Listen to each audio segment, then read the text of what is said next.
3. And here's the other part of the Tosh.o story. How I got there, what happened when I was there at their office. I took off on a jet flight that they paid for the Tuesday evening. And I got there basically Tuesday evening, about 3 hours later. I was put up at a hotel in Los Angeles, which they paid for, and was given $100 spending money for a day. And then the next day, they came to pick me up and took me to their office in Culver City. There I sat with Daniel Tosh on a bench seat across from him, and he interviewed me for 45 minutes.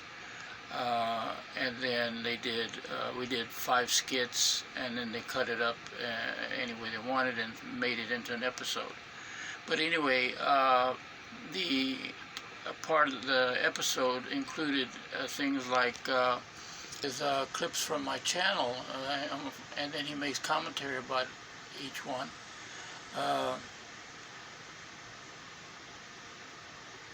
Then he acts like he came over here. It shows him being dragged behind a truck down a dusty road. He did not come over here. In fact, what they did was they got a beaten up motorhome and acted like that was my home. They know I live in an RV. That's the reason they did that. But anyway, they used a motorhome that they got somehow. In the first skit that you see me smash. They told me to smash this crunchy peanut butter with a big mallet and say a certain line to make it look like I was turning crunchy peanut butter into smooth peanut butter. That was the first one. And the second part that I want to comment about, he said more or less, "Hey, I can invent something too," and he puts a bunch of jelly beans in wraps them up in a paper, in a piece of paper towel, and calls it a burrito. And he actually takes a bite of it and eats it right in front of me. That's why I laughed. And then he shows one of my prouder videos, and that is how to cure leg cramps. My father was actually the one that told me about this, and it makes common sense. Most people, they'll react like I used to, and that is you just get up and you start massaging the muscle, hoping to get enough heat into it so it'll stop, which sometimes works, sometimes doesn't. But the sure solution is that if you're in bed, you just stand up. As soon as you stand up, the cramp goes away. And then we discuss how to turn breadcrumbs back into bread, and he makes his comments about it.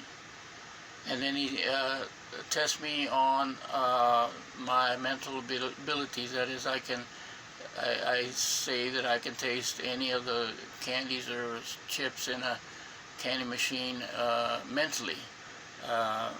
And then people wonder, well, why did I ever do that? It's because at one point in time I was having trouble with eating too many munchies. They were unhealthy for me, so I thought, what if I tasted them in my mind? Would that affect me to be able to avoid the munchies? That's the reason I did that in the first place. But anyway, it gets kind of he gets kind of tricky when, after showing me a bunch of jelly beans and asking me, can I taste that, can I taste that, can I taste that, and then to the funny one where he says, well, anyway, to the point where he says, how about dark chocolate, 78% cocoa, or however he said it.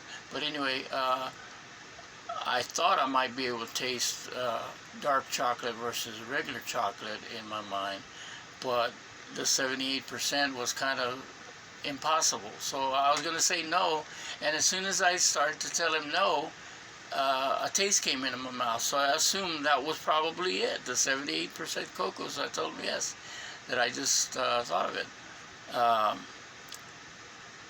And then he talks about my one of my videos, which is one of the ones that accidentally got saved, and I will be putting it on, is how to make a smoothie using coffee creamer.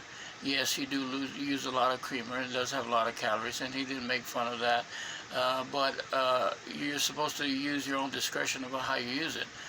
Just eat a third of it, drink a third of it, or cut back on something, or don't drink it very often. I didn't ever drink it very often. It was like once a week, if that. So that was it. So, and the rest of the video has to do with other skits and little things here and there, but that's the way it is.